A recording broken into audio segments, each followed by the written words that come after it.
Sure. Again, with the caveat, which I'll mention only once more, that there is no one unified Muslim experience. Muslim immigrants in this country, or now their children, or even in some cases their grandchildren, have, for the most part, come to this country for the very exact same reasons that immigrants have come to this country for several centuries. They've come here for the tremendous economic opportunities that exist.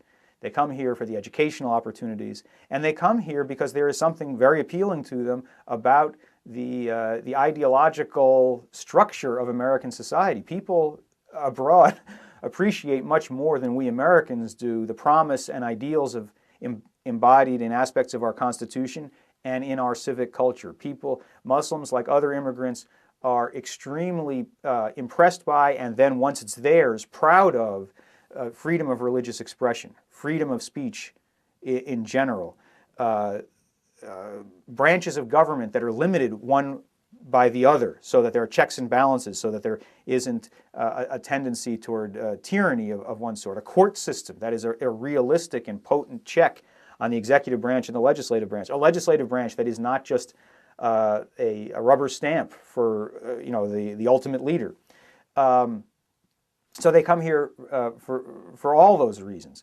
In my experience, Muslims, while even very observant Muslims, and we can talk about the spectrum of Muslim observance, they may not approve of many aspects of secular American society. Drinking, sex before marriage, homosexuality. In fact, pretty much all the same things that very conservative Christians and Jews disapprove of.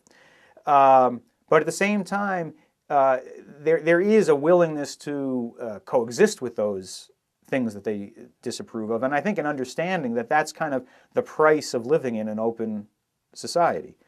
Having said all that, there is a fairly consistent theme among Muslims in this country, with all the exceptions we've talked about, a real anxiety verging on irritation and anger about American foreign policy, which Muslims very routinely will distinguish from life in this country.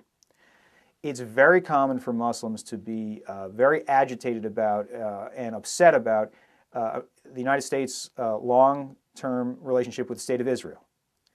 More recently, most Muslims were fierce and early opponents of American military involvement in Afghanistan and Iraq after 9/11. Again, not all Muslims. I mean, you go to Shia areas where Shias live in Detroit or elsewhere. They were initially in favor of the invasion of Iraq because they wanted to see Saddam ousted.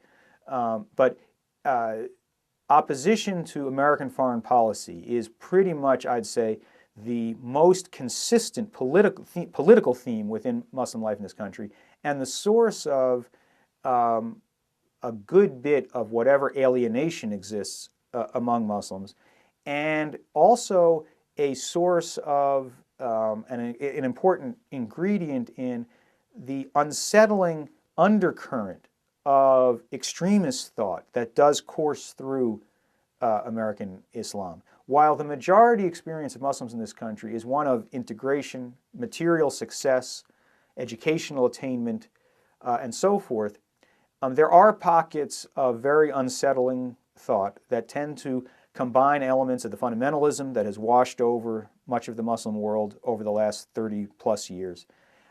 It combines elements of anti-Semitism, of extreme antagonism to the State of Israel, to the point of wanting to see the State of Israel eliminated, wiped off the map in some cases, and tremendous anxiety about American involvement with Israel and the possible existence of an international conspiracy against Islam.